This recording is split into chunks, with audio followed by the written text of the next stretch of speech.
प्रभू येशू ख्रिस्ताच्या मधुर नावात आपणा सर्वांस सलाम. उपासना कार्यक्रमामध्ये आपले हार्दिक स्वागत. प्रियानो, स्वतंत्र हा शब्द आपल्याला काही नवीन नाही.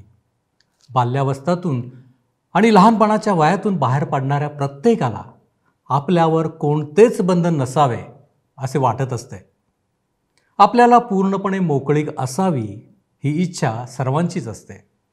आणि म्हणूनच दररोज शाळा सुटल्याची घंटा झाल्यावर शाळेच्या वर्ग शिक्षकांच्या बंधनातून सुटल्याचा आनंद व्यक्त करताना हेच लहान लहान विद्यार्थी जोराने ओरडून गलबला करून आनंद व्यक्त करतात.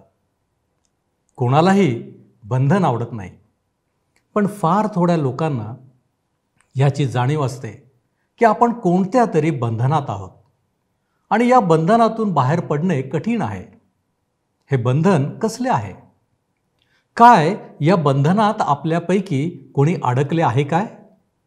या बंधनातून कसे सुटणार असे अनेक प्रश्न कदाचित आपल्या मनात असतील. आजच्या अध्ययनात आपण पाहाल की येशू म्हणत आहे, तुम्हाला सत्य समजेल व सत्य तुम्हाला बंधमुक्त करेल. सत्य समजण्याची आवश्यकता आहे, हे आम्हाला बंधमुक्त करते. पण आजच्या जगात लोकांना शोध करायला नको असतो.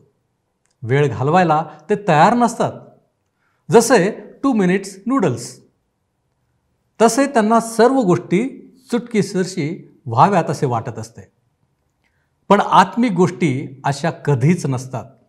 आमचा विश्वास असा असायला हवा की आम्ही आमचा तारणारा येशू याच्या विश्वासामध्ये निरंतर राहावे. मग सत्य काय आहे? या सत्याची आणि आपली ओळख झाली आहे काय? हे बंधन कसले आहे ज्यातून आम्हाला मुक्त केले जाते? प्रियानो, खरं तर येथील घटनेमध्ये यहुद्यांशी झालेला येशूचा वाद आम्ही अभ्यासणार आहोत आणि त्यातून काही सत्य जी विश्वासणाऱ्यांच्या जीवनासाठी समजून घेणे आवश्यक आहेत ती आपण पाहणार आहोत. सर्वात शेवटी आम्ही अध्याय 8 संपवून 9व्या अध्यायाचा परिचय करून घेणार आहोत. तर मग चला प्रियानो, आपण आजच्या अध्ययनाची सुरुवात करूया. श्रोत्यांनो, आज आम्ही योहानकृत शुभवर्तमान 8व्या अध्यायाच्या 31 पासून पुढच्या वचनांवर विचार करणार आहोत आणि त्यानंतर थोडक्यामध्ये 9व्या अध्यायाचा परिचय आम्ही करून घेणार आहोत. जर आपणाजवळ नवीन करार आहे तर अवश्य उघडा. योहानकृत शुभवर्तमान 8वा अध्याय. आम्ही पाहिलं होतं की कशा प्रकारे प्रभू येशू ख्रिस्त ह्या लोकांना वारंवार सांगत आहे की मी पित्याकडून आलो आहे आणि मी पित्याचे कार्य करीत आहे. पित्याला जे काही पसंत आहे, त्याला जे काही आवडते आहे तेच मी करीत आहे. 28व्या वचनात तो म्हणतो की मला पित्याने शिकविल्याप्रमाणे मी ह्या गोष्टी बोलतो. प्रत्येक गोष्ट सुद्धा तो स्वतःच्या मनाप्रमाणे नाही, परंतु ज्या प्रकारे पित्याने त्याला शिकवले होते त्या प्रकारे बोलत होता. 29व्या वचनात त्याने म्हटले की ज्याने मला पाठविले तो माझ्याबरोबर आहे. त्याने मला एकटे सोडिले नाही, कारण जे त्याला आवडते ते मी सर्वदा करीतो. आणि आम्हाला दिसतं की जेव्हा तो ह्या गोष्टी बोलत होता तेव्हा अनेकांनी त्याच्यावर विश्वास ठेवला. आता आपण 31 आणि 32 वचने वाचूया. 8वा अध्याय 31 आणि 32 वचने. ज्या यहुद्यांनी त्याच्यावर विश्वास ठेविला त्यांना येशू म्हणाला, तुम्ही माझ्या वचनात राहिला तर खरोखर माझे शिष्य आहात. तुम्हाला सत्य समजेल व सत्य तुम्हाला बंधमुक्त करील. श्रोत्यांनो, एकटा विश्वास आम्हाला वाचवतो, परंतु जो विश्वास आम्हाला वाचवतो तो एकटा राहत नाही. त्याद्वारे काही निर्माण होते. प्रभू येशूवर विश्वास ठेवल्यानंतर जी व्यक्ती विश्वास ठेवणारी असते ती त्याच्या वचनात निरंतर राहू इच्छिते.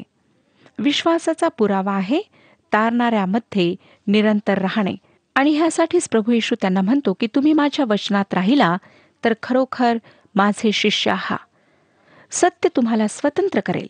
सत्य हे आहे की प्रभू येशू ही ख्रिस्त ह्या जगाचा तारणारा आहे. तो सत्य आहे. प्रथम आम्ही विश्वास ठेवून त्याच्याकडे आमचा तारणारा म्हणून येतो. त्याच्यासोबत पुढे जात असताना अनुभवांद्वारे आम्हाला कळते की आम्ही स्वतंत्र आहोत. तो आम्हाला बंधमुक्त करतो. आम्ही पापाच्या दंडापासून स्वतंत्र होतो. नरकात जाण्याच्या भीतीने रात्रभर जागत राहण्याची आम्हाला गरज पडत नाही. तो ख्रिस्ती जीवन जगण्याकरिता आम्हाला सांगत नाही, तर त्याच्यावर विश्वास ठेवण्यास आणि त्याचे जीवन आमच्याद्वारे जगण्याकरिता तो आम्हाला सांगतो. श्रोत्यानो, जेव्हा आम्ही त्याच्याशी जडून राहतो तेव्हा आम्ही स्वतंत्र राहतो. आता पुढे 33वे वचन पहा. ते त्याला म्हणाले, आम्ही अब्रामाचे वंशज आहो व कधीही कोणाच्या दास्यात नव्हतो, तर तुम्ही बंधमुक्त व्हाल असे तुम्ही कसे म्हणता? असं म्हणून हे लोक त्यावेळेला खोटे बोलत होते. ते मिस्रमध्ये गुलामीत होते, ते बाबेलमध्ये गुलामीत होते.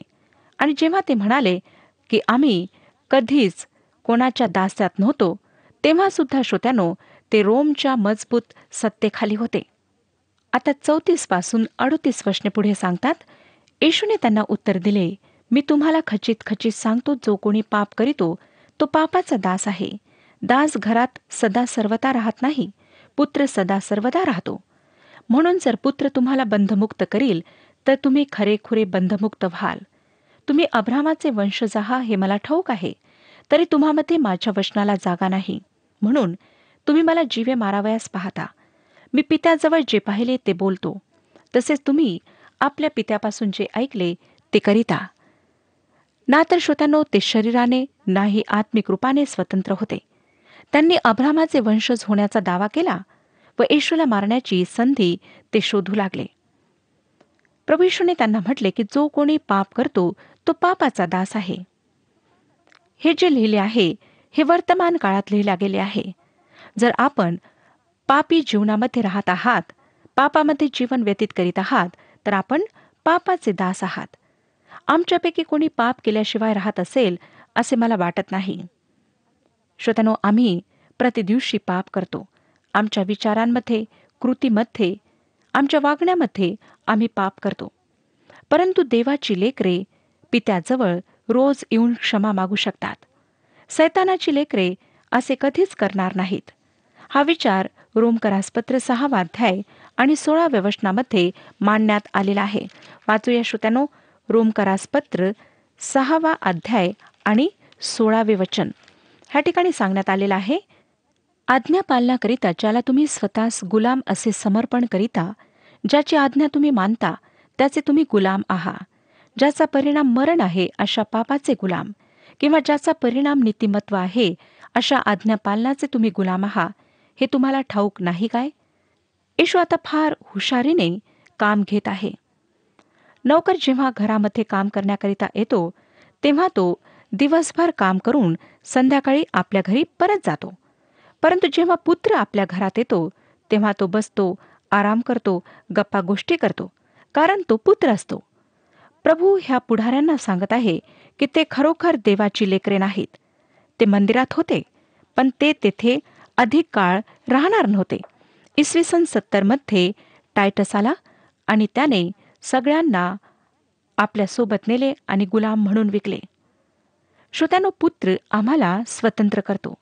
तो आम्हाला पापापासून स्वतंत्र करतो. आम्हाला पापाचे दास राहण्याची आणि तशा प्रकारे जगण्याची गरज नाही.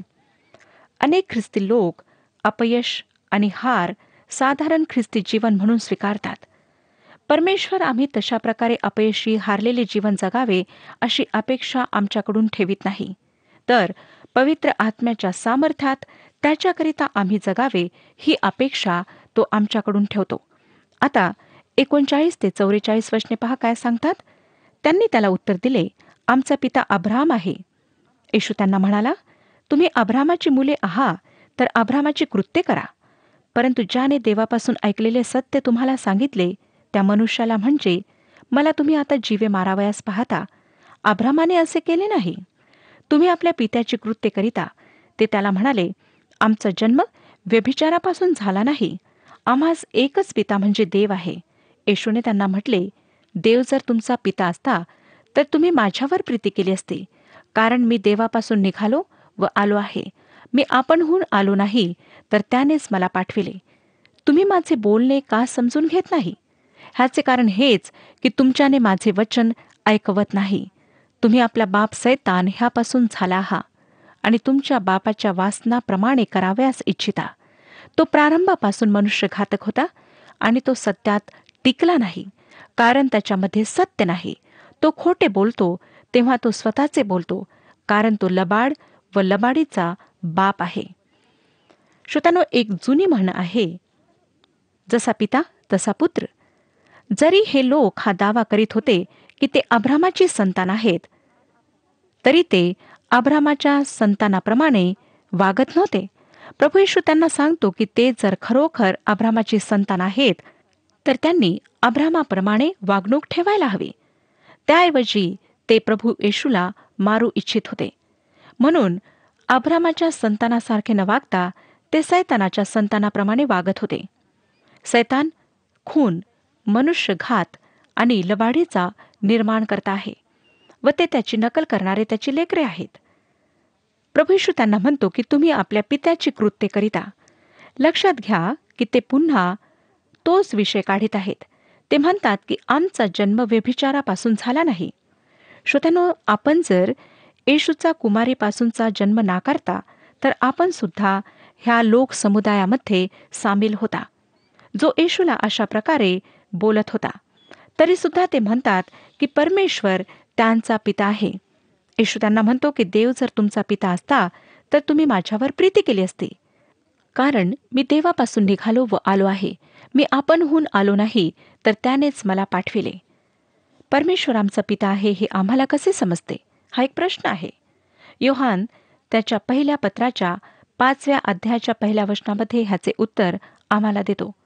योहानाचे पहिले पत्र 5वा अध्याय आणि पहिले वचन. येशू हा ख्रिस्त आहे असा विश्वास जो कोणी धरितो, तो देवापासून जन्मलेला आहे, आणि जो कोणी जन्मदात्यावर प्रीती करीतो, तो त्याच्यापासून जन्मलेल्यावरही प्रीती करतो.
ह्या यहूद्यांना वाटले की ते देवाची लेकरे आहेत, परंतु खरे पाहता ते सैतानाची लेकरे होते.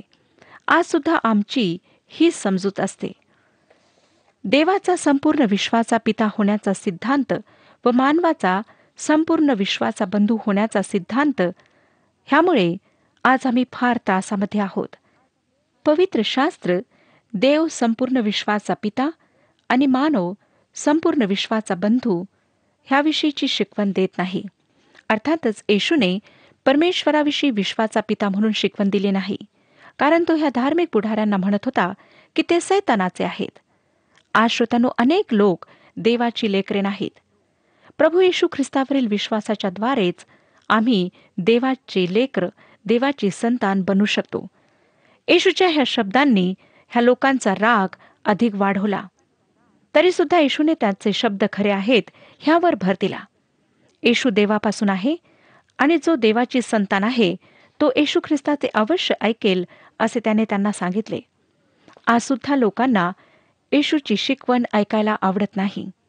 आज जेव्हा आपण सत्यासाठी उभे राहता तेव्हा आपण वाईटाचा धिक्कार करता, जसा येशूने केला, आणि त्यामुळे निश्चितच लोकांमध्ये राग, मत्सर आणि विरोध उत्पन्न होतो. ही स्थिती ह्या ठिकाणी आम्हाला आढळते की जेव्हा प्रभू येशू ख्रिस्ताने त्यांना सत्य सांगितले तेव्हा त्यांना त्याचा राग आला. ते त्याचा द्वेष करू लागले आणि त्याला मारण्याची संधी शोधू लागले. 45 वचन सांगतं, पण मी तुम्हास खरे सांगतो म्हणून तुम्ही माझ्यावर विश्वास ठेवीत नाही. एका प्रसिद्ध राजाने म्हटले की जर आपण एखादी मोठी खोटी गोष्ट पुन्हा आणि पुन्हा लोकांना सांगाल तर लोक त्या गोष्टीवर विश्वास ठेवू लागतात. आज जाहिराती करणाऱ्यांनी आणि इतर लोकांनी हे शिकून घेतले आहे. परंतु श्रोत्यानो, खऱ्या गोष्टीवर लोक विश्वास ठेवीत नाहीत. अफवांवर, खोट्या गोष्टींवर मात्र ते फार लवकर विश्वास ठेवतात, कारण खोट्या गोष्टी, अफवा फार आकर्षक रूपाने त्यांच्याकडे येतात. 46 ते 48 वचने पुढे सांगतात, तुमच्यापैकी कोण मला पापी ठरवितो? मी खरे सांगत असता तुम्ही माझ्यावर विश्वास का ठेवीत नाही? जो देवापासून आहे तो देवाची वचने ऐकतो. तुम्ही देवापासून नाही म्हणून तुम्ही ऐकत नाही. हे त्याच्या ईश्वरत्वाचे एक महान तथ्य आहे. जर त्यांच्याजवळ त्याच्या विरुद्ध एक जरी पुरावा असता तर त्यांनी त्या पुराव्याचा अवश्य उपयोग केला असता आणि त्याला पकडले असते, त्याला मारले असते. ह्या ठिकाणी आम्हाला दिसतं की ते फार चिडलेले आहेत. 48 वचन पहा, ते काय म्हणतात? यहुद्यांनी त्याला उत्तर दिले, तुम्ही शोम्रोनी आहात व तुम्हाला भूत लागले आहे. हे जे आम्ही म्हणतो ते बरोबर आहे की नाही? श्रोत्यानो, त्यांनी त्याला शोम्रोनी असे म्हटले. त्याला म्हटले की तुझ्यामध्ये भूत आहे. ते त्याचा इतका तिरस्कार करतात की ते त्याला मारू पाहतात. 49 ते 51 वचने, येशूने उत्तर दिले, मला भूत लागले नाही, तर मी आपल्या पित्याचा सन्मान करीतो आणि तुम्ही माझा अपमान करीता. मी स्वतःचे गौरव करू पाहत नाही, ते पाहणारा व न्यायनिवाडा करणारा आहेच. मी तुम्हाला खचित सांगतो, जर कोणी माझे वचन पाळील तर त्याला मरणाचा अनुभव कधीही होणार नाही. श्रोत्यानो, त्यांच्या मनात खुनाची भावना भरलेली आहे, परंतु त्याच्या मनात त्यांच्याविषयी फक्त प्रेम आहे. तो त्यांच्याकरिता आपला प्राण देणार होता. तो म्हणतो 51 वचनामध्ये की मी तुम्हाला खचित सांगतो, जर कोणी माझे वचन पाळील तर त्याला मरणाचा अनुभव कधीही होणार नाही. तो श्रोत्यानो त्यांना अनंतकाळचे जीवन देऊ इच्छित होता, आत्मिक जीवन देऊ इच्छित होता, परंतु तरीसुद्धा ते त्याचे म्हणणे ऐकून घेण्यास तयार नव्हते. 52 ते 59 वचने, यहुदी त्याला म्हणाले, तुम्हाला भूत लागले आहे हे आता आम्हाला कळले. अब्राम मेला व संदेष्टही मेले आणि तुम्ही म्हणता जर कोणी माझे वचन पाळील तर त्याला मरणाचा अनुभव कधीही येणार नाही. आमचा बाप अब्राम मेला, त्याच्यापेक्षा तुम्ही मोठे आहात काय? संदेष्टही मेले, तुम्ही स्वतःला काय समजता? येशूने उत्तर दिले, मी माझे स्वतःचे गौरव केले तर ते माझे गौरव काहीच नाही. माझे गौरव करणारा माझा पिता आहे, तो आमचा देव आहे असे तुम्ही त्याच्याविषयी म्हणता, तरी तुम्ही त्याला ओळखले नाही. मी त्याला ओळखतो आणि मी त्याला ओळखीत नाही असे जर मी म्हणेन तर मी तुमच्यासारखा लबाड ठरेन. पण मी त्याला ओळखतो व त्याचे वचन पाळतो. तुमचा बाप अब्राम माझा दिवस पाहण्यासाठी उल्लसित झाला, तो त्याने पाहिला व त्याला हर्ष झाला. तेव्हा यहुदी त्याला म्हणाले, तुम्हाला अजून 50 वर्षे झाली नाहीत आणि तुम्ही अब्रामाला पाहिले आहे काय? येशू त्यांना म्हणाला, मी तुम्हाला खचित सांगतो, अब्रामाचा जन्म झाला त्यापूर्वी मी आहे. ह्यावरून त्यांनी त्याला मारण्याकरिता दगड उचलिले, परंतु येशू मंदिरातून गुप्तपणे निघून गेला. श्रोत्यानो, काय अब्रामाने ख्रिस्ताला कधी पाहिले? जुन्या करारात परमेश्वराने त्याच्या लोकांना दर्शन दिले किंवा तो त्यांच्यासमोर प्रगट झाला. ते येशू ख्रिस्ताचे प्रगट होणे होते. योहानकृत शुभवर्तमान 1 अध्याय आणि 18 वचन सांगतं. योहानाचा 1 अध्याय आणि 18 वचन. देवाला कोणीही कधीच पाहिले नाही. जो एकुलता एक जन्मलेला देवपित्याच्या उराशी असतो, त्यांनी त्याला प्रगट केले आहे. जरी श्रोत्यानो अब्रामाचे शरीर त्या ठिकाणी पुरण्यात आले, तरी सुद्धा अब्राम वास्तविक पाहता मृत नव्हता. तो देवाच्या उपस्थितीत होता. येशू हे स्पष्ट करतो. लूका शुभवर्तमान 20 अध्याय ह्यामध्ये हे स्पष्ट आहे. येशू म्हणतो की अब्रामाच्या आधी मी आहे. तो असे नाही म्हणत की मी अब्रामाच्या आधी होतो, परंतु तो म्हणतो की मी आहे. तो यहोवा आहे, मी परमेश्वर आहे असे तो म्हणतो. यहूद्यांना हे समजले व त्यांनी त्याला मारण्याकरिता दगड उचललेत. त्याच्याविषयी ह्या लोकांना निर्णय घ्यावा लागला. आज आपणाला सुद्धा निर्णय घ्यायचा आहे. तो सत्य आहे की तो लबाड आहे, हे आपणाला ठरवायचे आहे. तो परमेश्वर आहे व तो तारणारा आहे, हे आपण स्वीकारता किंवा आपण तो तारणारा आहे हे नाकारता, हे आपणावर अवलंबून आहे. आज श्रोत्यानो, आपणाला त्याच्याकरिता निर्णय घ्यायचा आहे आणि हा निर्णय घेण्याची स्वतंत्रता आपणाला देण्यात आलेली आहे. कोणाच्या दबावाखाली नाही, परंतु जर पवित्र आत्म्याने आपणाशी बोलणी केलेली आहे तर आपण हा निर्णय घेऊ शकता. आता आपण 9व्या अध्यायाकडे वळत आहोत. ह्या अध्यायाचा नुसता परिचय आता आपण करून घेणार आहोत. श्रोत्यानो, प्रभू येशू ख्रिस्त मी जगाचा प्रकाश आहे ह्यावर आता आपले संभाषण देत आहे. त्याने म्हटले की मी परमेश्वर आहे. आणि जेव्हा त्याने हा दावा केला तेव्हा हे यहुदी लोक त्याला मारू पाहत होते. आणि वचन आम्हाला सांगतं, शेवटलं वचन, की प्रभू येशू मंदिरातून गुप्तपणे निघून गेला. तो त्या जमावातून कशा प्रकारे सुटकून गेला ते आम्ही सांगू शकत नाही, परंतु तो त्या ठिकाणाहून निघून गेला आणि कोणीच त्याच्यावर हात उचलू शकले नाही, कारण त्याची वेळ आली नव्हती. आता ह्या घटनेनंतर आम्हाला जे व्याख्यान त्याने ह्या ठिकाणी दिले की मी जगाचा प्रकाश आहे, त्याच्यानंतर एका आंधळ्याला त्याने कशा प्रकारे दृष्टी दिली ते वाचायला मिळते. प्रभू येशूचे जे शत्रू होते ते आत्मिक रूपाने आंधळे होते. त्यांना अजूनही दृष्टी प्राप्त झालेली नव्हती. आणि हा जो आंधळा पुरुष होता तो सुद्धा पाहू शकत नव्हता. जेव्हा त्याच्यासमोर ह्या जगाचा प्रकाश उभा राहिला तरी सुद्धा तो त्या प्रकाशाला पाहू शकला नाही, कारण दैहिक रूपाने त्याचे डोळे बंद होते. तो आंधळा होता. परंतु श्रोत्यानो, बरेच लोक आज जगामध्ये आत्मिक रूपाने आंधळे आहेत. जरी हा प्रकाश जगामध्ये आला, ही ज्योती जगामध्ये आली, तरी ह्या लोकांनी त्याला पाहिले नाही. परंतु आम्हाला दिसतं की ह्या आंधळ्या व्यक्तीसमोर प्रभू येशू स्वतःला प्रगट करणार होता. स्वतःच्या डोळ्यांनी पाहू शकण्याआधी त्याचे डोळे व्यवस्थित व्हायला हवे होते.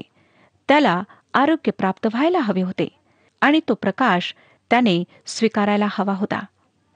श्रोत्यानो, जेव्हा एखादी गोष्ट देण्यात येते, एखादे बक्षीस देण्यात येते, तेव्हा ते स्वीकारणारा असायला हवा. ह्या ठिकाणी आम्हाला दिसतं की ह्या आंधळ्या व्यक्तीला जो प्रकाश प्रभू येशू ख्रिस्त देत होता तो स्वीकारायचा होता.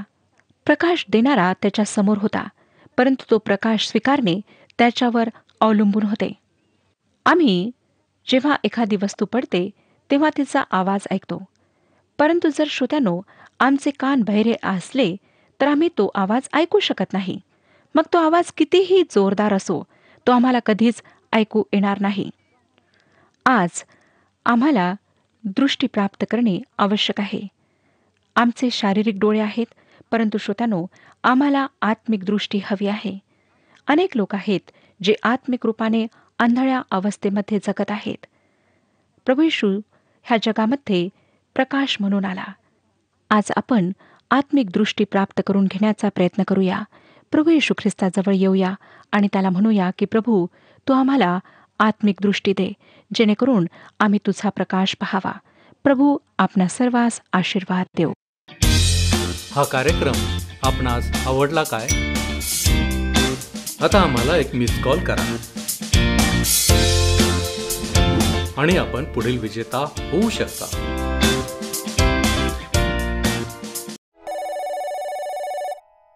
प्रभूची स्तुती असो. प्रियानो, माझी खात्री आहे की आजचे अध्ययन आपणास आवडले असेल. आज आम्ही पाहिले की येशू ख्रिस्ताने आश्वासन दिले आहे की सत्य समजून घ्या. हेच सत्य तुम्हाला बंधमुक्त करणार आहे. पाप करणारा पापाचा दास आहे, म्हणून आम्ही पापाचे दास्य करणारे असू नयेत. आम्ही वाईटाचा धिक्कार करणारे असावेत. येशू ख्रिस्ताने या गोष्टी अतिशय सोप्या पद्धतीने लोकांना सांगण्याचा प्रयत्न केला. लोकांना सत्य सांगितले, पण त्या लोकांना त्याचा राग आला. देवाचा सेवक देवाचे वचन आम्ही जगावे कसे याचे मार्गदर्शन करतात, तेव्हा आम्हालाही त्या सत्याचा मार्गदर्शनाचा राग येतो का? देवाच्या गोष्टी आम्ही स्वीकारणे आवश्यक आहे.